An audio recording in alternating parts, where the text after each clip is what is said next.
محترم بزرگوں، نوجوان ساتھیوں، عزیز بچوں اور پردہ نشین ماؤں اور بہنوں،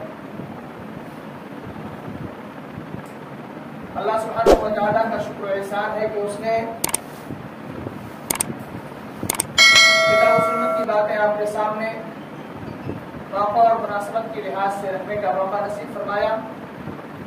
دعا گو کہ اللہ تعالیٰ کہی اور سنی جانے والی باتوں پر ہم سبھی کو ایک ساتھ عمل کرنے کی توفیق عطا فرمائے، آمین۔ وما ذلک علی اللہ بعزیز۔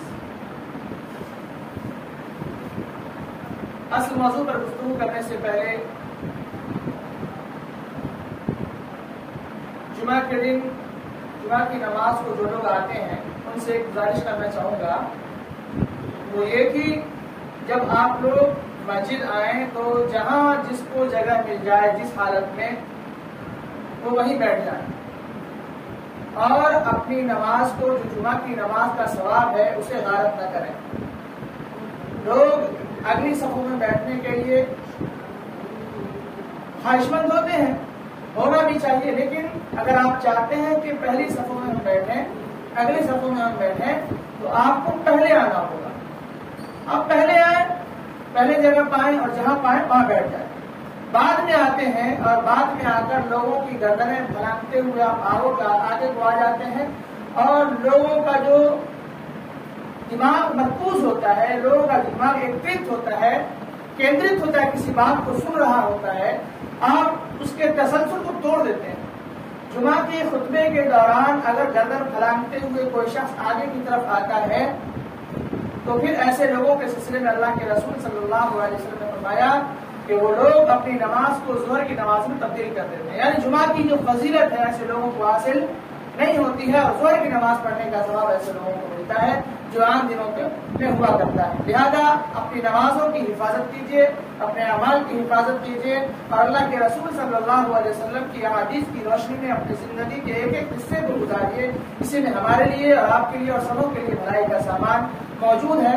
لہذا گزارش کرتا ہوں کہ جب بھی آپ آئیں، جہاں آپ کو جگہ ملے، جس جگہ پر جگہ ملے، جس حالت میں جگہ ملے، اپنی قسمت سمجھ کر وہاں بیٹھ جائیں۔ اس میں آپ کے لیے بھلائی ہے اور دوسرے لوگوں کا ڈسٹرب بھی نہیں ہوگا۔ معزز سامعین،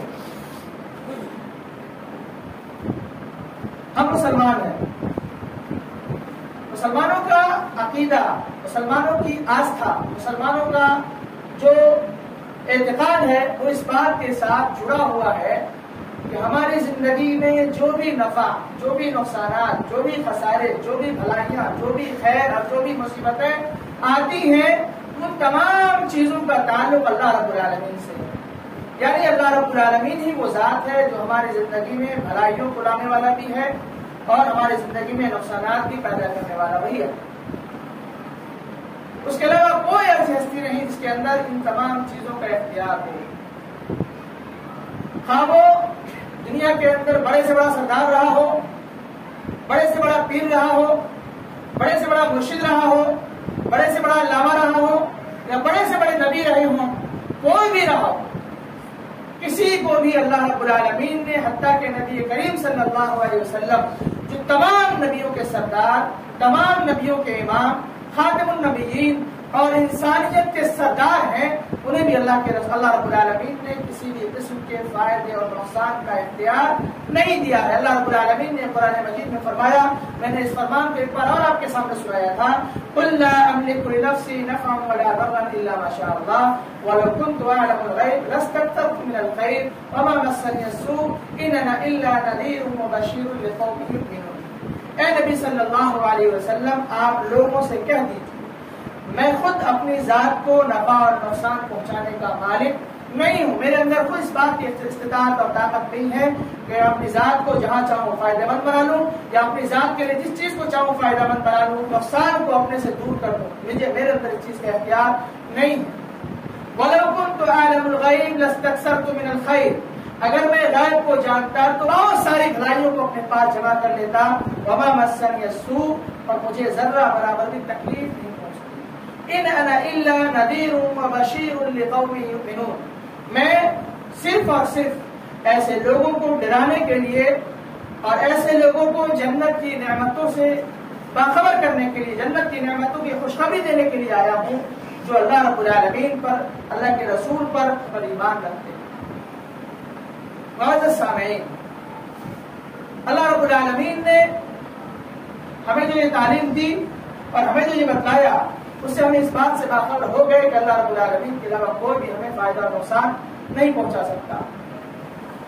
وہ لوگ جو اللہ رب العالمین کے علاوہ کسی اور کو فائدہ اور نقصان کا محتاج سمجھتے ہیں، جس کے سلسلے میں اعتقاد رکھتے ہیں، یقین رکھتے ہیں، عقیدہ رکھتے ہیں کہ اللہ کے علاوہ کوئی اور ایسی ہستی ہے جو نفع اور نقصان پہنچانے کا اختیار رکھتی ہے، اس کے اندر اس بات کی طاقت اور استطاعت ہے، ایسے لوگوں کے لیے اللہ رب العالمین نے فرمایا قل افرأيتم ما تدعون من دون الله ان ارادني الله بضر هل هن كاشفات ضره او ارادني برحمة هل هن ممسكات رحمته قل حسبي الله عليه يتوكل المتوكلون۔ یعنی اے نبی صلی اللہ علیہ وسلم، جو لوگ بدعقیدگی کا شکار ہیں، جن لوگوں کا عقیدہ اس بات کے ساتھ جڑا ہوا ہے کہ اللہ کے علاوہ اور بھی کوئی ایسی ہستی ہے جو نفع اور نقصان کا مالک ہے، ان سے پوچھیے، کیا پوچھیے؟ افرأیتم ما تدعون من دون اللہ، تمہارا ان لوگوں کے سلسلے میں یا ان چیزوں کے سلسلے میں کیا خیال ہے جس کو تم اللہ رب العالمین کے علاوہ پکارتے ہو؟ افرأیتم ما تدعون من دون اللہ ان ارادنی اللہ بضر هل هن کاشفات ضره، کیا اگر اللہ رب العالمین میرے ساتھ کسی برائی کا، کسی نقصان کا ارادہ کرے تو کیا جس کو تم پکارتے ہو وہ ہمارے نقصان کو دور کر سکتا ہے؟ اب ارادنی برحمت هل هن ممسکات رحمت، یا اللہ رب العالمین میرے ساتھ کرم فرمائی کرنا چاہے، میرے اوپر رحمت نازل کرنا چاہے، میرے ساتھ میرے اوپر مہربانیوں کو نازل کرنا چاہے، تو کیا وہ لوگ جس کو تم اللہ کے علاوہ پکارتے ہو میری رحمت کو روک سکتے ہیں، اللہ رب العالمین کی جانب سے آنے والی رحمت کو؟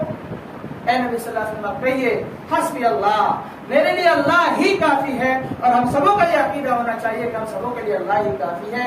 علیہ یتوکل المتوکلون، وہ اللہ میرے لیے کافی ہے جس پر بھروسہ کرنے والے، توکل کرنے والے، اعتماد کرنے والے اعتماد کرتے ہیں، توکل کرتے ہیں۔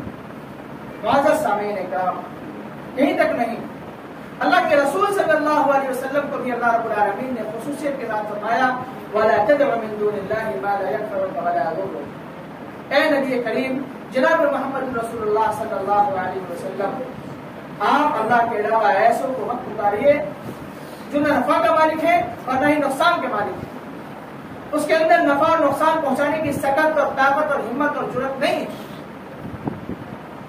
وَلَا تَدْعُ مِن دُونِ اللَّهِ مَا لَا يَنفَعُكَ وَلَا يَضُرُّكَ فَإِن فَعَلْتَ فَإِنَّكَ إِذًا مِنَ الظَّالِمِينَ۔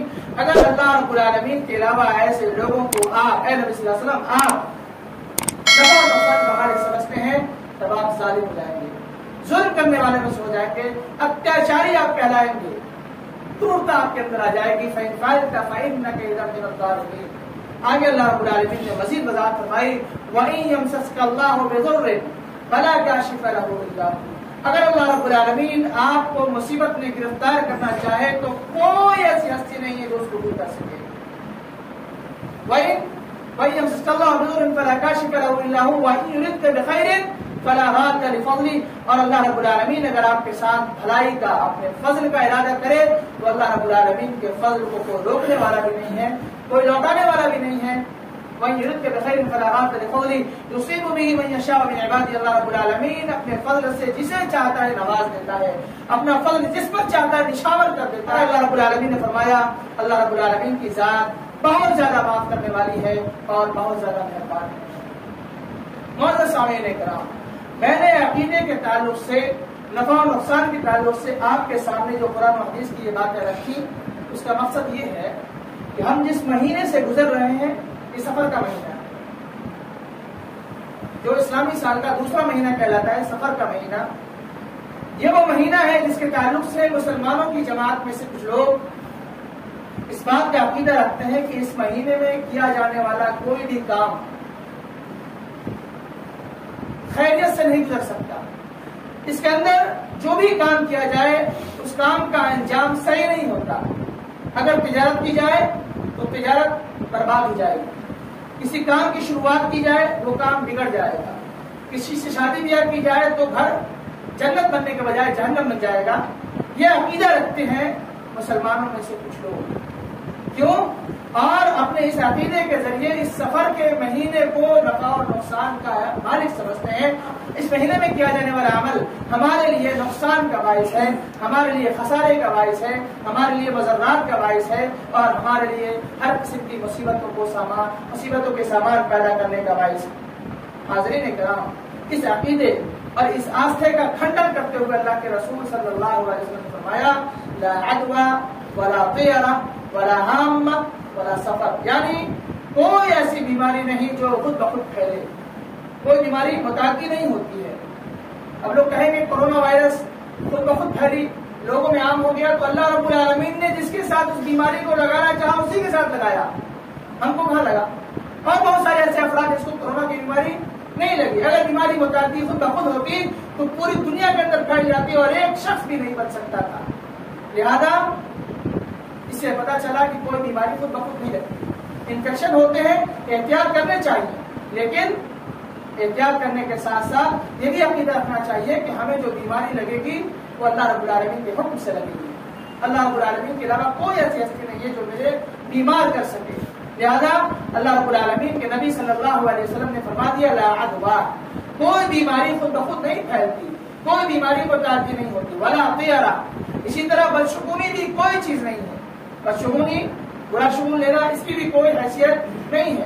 ولا ہامہ، اور پرندے کو اڑا کر بدشگونی لینے کی بھی کوئی حیثیت نہیں ہے. اور اسی طرح اللہ کے رسول نے فرمایا والا سفر، اور سفر کے مہینے کے کو بھی برا شگون لینا، سفر کے مہینے کو بھی محفوظ سمجھنا، اس کی بھی کوئی حیثیت اسلام میں نہیں ہے. معزز سامعین اکرام، بدشگونی سے کیا مراد ہے؟ بدشگونی سے مراد یہ ہے کہ ہم کسی بھی کام کے کرنے کا پختہ ارادہ کر لیں، ہم اپنے اندر ایک ٹھان لیں کہ فلاں کام کو مجھے کرنا ہے، لیکن اس کام کے کرنے سے پہلے آپ کسی ایسی بات کو سن لیں، کسی ایسی چیز کو دیکھ لیں، اور اس کو دیکھ کر یا سن کر آپ اپنے ارادے کو منقطع کر دیں. آپ اپنا جو پختہ ارادہ آپ نے بنایا تھا اس کام کے کرنے کا، اس سننے اور دیکھنے کی وجہ سے آپ اس کام کو چھوڑ دیں، یہ بدشگونی. لہذا آپ نے ایسا کر کے اس کام کو جو آپ نے سنا یا اس چیز کو جو آپ نے دیکھا اس کو اس بات کا مختار سمجھا، اس کے سلسلے میں آپ نے یہ عقیدہ رکھا کہ یہ سنی ہوئی بات یا دیکھی ہوئی بات نفع اور نقصان کا ہے. لہذا آپ مشرک کہلائیں گے. اللہ کے رسول صلی اللہ علیہ وسلم نے فرمایا من ردہ الطیر عن حاجتی فقد اشرک، جس شخص کو اس کی حاجت پوری کرنے سے برا شگون روک دے، بدشگونی روک دے، کوئی عمل روک دے جس کو وہ برا سمجھتا ہے، برا شگون لیتا ہے، وہ مشرک ہے. اللہ کے رسول نے واضح طور پر کہہ دیا. اور یہیں تک نہیں، جب آپ غور کریں گے اور دیکھیں گے دنیا کے اندر تو بہت سارے ایسے افراد مل جائیں گے آپ کو جو راستہ چل رہے ہیں، کام پر جا رہے ہیں، لیکن اگر اس کے راستے میں کوئی فقیر مل گیا، کوئی بدصورت مل گیا، تو پھر اس کو دیکھ کر وہ برا مان جاتے ہیں. کہتے ہیں کہ صبح اٹھتے ہی کس کا منہ دیکھ لیا، آج میرا کام گیا، آج میرا کام بننے کے بجائے بگڑ جائے گا، لہٰذا وہ اپنے کام کو چھوڑ کر گھر واپس آ جاتا ہے. گاڑی سے جا رہا ہے، راستے میں بلی آ گئی، کتا آ گیا یا کوئی اور دوسرا جانور آ گیا، تو وہ کہتا ہے کہ ہمارا راستہ فلاں جانور نے کاٹ دیا. اب وہ کیا کرتا ہے، گھر کو واپس ہو جاتا ہے. یعنی تمام چیزوں کے سلسلے میں اللہ رب العالمین کو نفع و نقصان کا مالک نہ جان کر اس جانور کو نفع و نقصان کا مالک سمجھنے لگتا ہے. کہتا ہے کہ اگر اس بلی کے راستہ کاٹ دینے کے بعد اگر ہم جاتے ہیں تو پھر ہمارا نقصان یقینی ہے، ہم ضرور بھی ضرور حادثے کا شکار ہو جائیں گے. گھر کے اندر کوئی کھپٹ ہوتی ہے تو پھر اس کا ذمہ دار اپنے بیوی بچوں میں سے کسی کو سمجھتے ہیں اور اپنے بیوی بچوں میں سے کسی کو مخلوق سمجھنے لگتے ہیں.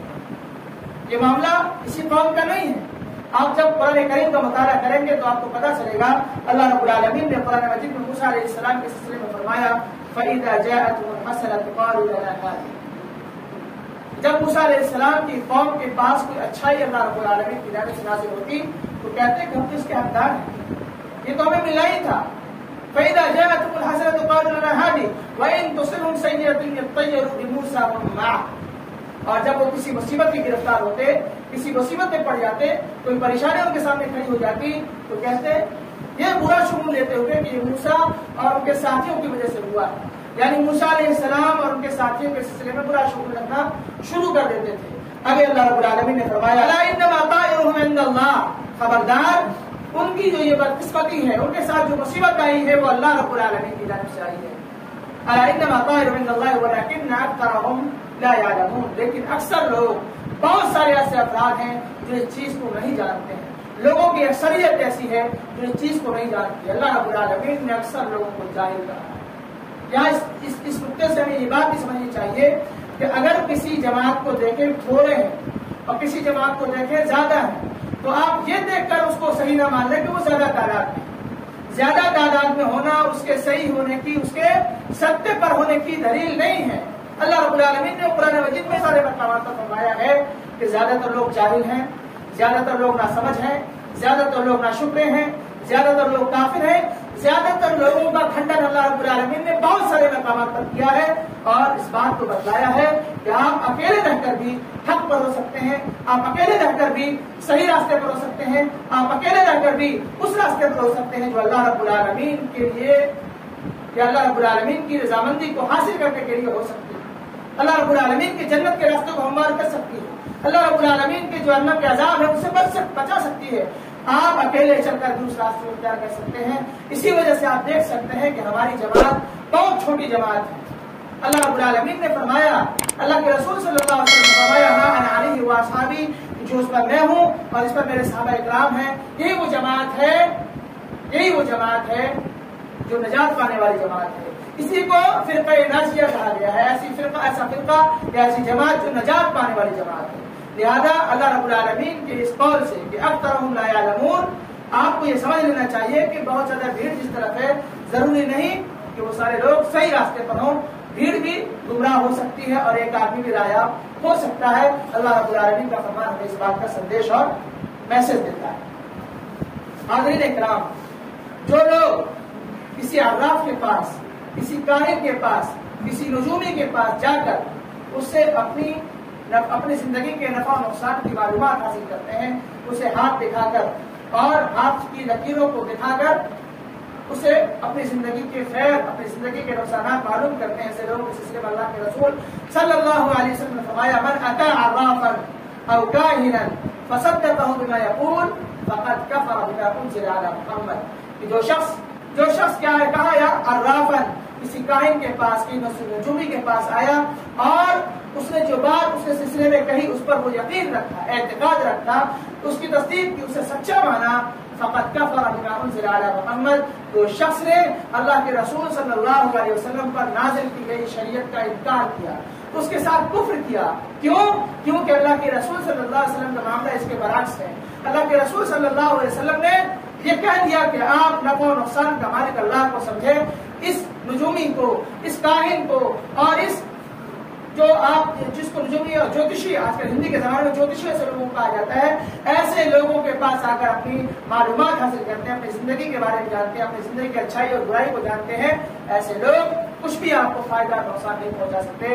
اور اللہ کے رسول نے ایسے لوگوں سے لا تعلقی کا اظہار کیا ہے، اپنا رشتہ اور ناطہ توڑا ہے. ایسے لوگوں سے اللہ کے رسول صلی اللہ علیہ وسلم نے اپنی بیزاری کا اظہار کیا ہے. لیس منا من تطیر او تطیر له او تکہن او تکہن له او سحر او سحر او سحر له، یعنی اس کا مجھ سے کوئی تعلق نہیں. جس نے برا شگون لیا یا جس کے لیے برا شگون لیا گیا یا جس نے کہانت کی، وہی میں نے کہا کہ جو لوگ علم نجوم کا دعویٰ کرتے ہیں کہ ستاروں کا علم میرے پاس ہے، کہا جاتا ہے کہ آج تمہارا ستارہ چکر لگا رہا ہے، مطلب یہ کہ تمہارے ساتھ کچھ گڑبڑ ہونے والا ہے، اس لیے آپ یہ کام مت کرو. تو ستارے کو نفع اور نقصان کا مالک سمجھا، ستارے کے سلسلے میں یہ عقیدہ رکھا کہ وہ ستارہ منڈلا رہا ہے، مطلب میری زندگی منڈلا رہی ہے، میری زندگی خبر میں ہے، کہیں بھی ڈوب سکتی ہے. ایسا نہیں ہے. آپ یہ عقیدہ رکھیں کہ اللہ تعالیٰ آپ کا خالق ہے، آپ کا مالک ہے. آپ کی زندگی کے اندر جو بھی بھلائیاں آنے والی ہیں، جو بھی برائیاں آنے والی ہیں، ان تمام چیزوں کو اسی وقت آپ کے لیے لکھ دیا تھا جب آپ ماں کے پیٹ میں 4 مہینے کے گوشت کے لوترے کی شکل میں تھے. حاضرین کرام، علم نجوم کا آپ کے عقیدے سے، علم نجوم کا آپ کی قسمت سے، علم نجوم کا آپ کی تقدیر سے یا علم نجوم کا آپ کے نصیب سے کوئی تعلق نہیں. تعلق آپ کا، آپ کی قسمت کا، آپ کی تقدیر کا اللہ رب العالمین کی ذات سے ہے. لہذا اللہ کی ذات پر بھروسہ کرتے ہوئے آپ کی زندگی میں جو بھی اچھائیاں آئیں، آپ کی زندگی میں جو بھی برائیاں آئیں، ان تمام چیزوں کے سلسلے میں آپ یہ عقیدہ رکھیں کہ اللہ رب العالمین ہمارے سلسلے میں یہی فیصلہ کیا ہوا اور اسی میں ہمارے لیے بھلائی ہے. اور ایسا عقیدہ رکھنا ہم سبوں کے لیے بنیادی ذمہ داری بھی ہے اور ضروری بھی، کیونکہ مسلمان ہونے کے جو ارکان ہیں، مسلمان ہونے کے جو رکن ہیں، ان میں سے ایک یہ بھی ہے. وہ کیا ہے؟ ان تؤمن باللہ وملائکتہ وکتبہ ورسلہ والیوم الآخر والقدر خیرہ وشرہ. ایمان کے جو ارکان ہیں وہ کیا ہے؟ اللہ پر ایمان، فرشتوں پر ایمان، کتابوں پر ایمان، نبیوں پر ایمان، اور ان تؤمن باللہ وملائکتہ وکتبہ ورسلہ والیوم الآخر، قیامت کے دن پر ایمان، والقدر خیرہ وشرہ، اور تقدیر کے اچھے اور برے پر ایمان لانا بھی آپ کے لیے بنیادی طور پر ضروری ہے. اگر آپ اس کا انکار کرتے ہیں، اس کا اختیار کسی اور کو دیتے ہیں، تو آپ اپنے ایمان کی خیر بنائیے. آپ مسلمان ہیں یا نہیں پہلے اس بات کا فیصلہ کیجیے. لہذا اللہ رب العالمین کے واسطے اپنے ایمان کو مضبوط کیجیے، اپنے ایمان کو مستحکم کیجیے. آج فتنوں کا دور ہے، لوگ معمولی چیزوں پر گھبرا کے شکار ہو جاتے ہیں. معمولی چیزوں پر لوگ معاملہ مچانا شروع کر دیتے ہیں. لوگ کہتے ہیں کہ اللہ رب العالمین مجھ پر یہ مصیبت ڈالنے کی، اللہ رب العالمین کو لوگ برا بھلا کہنے لگتے ہیں. آپ اپنی قسمت کو قسمت سمجھیے کہ اللہ رب العالمین نے ہماری تقدیر میں یہ لکھا ہے تو لکھا ہے.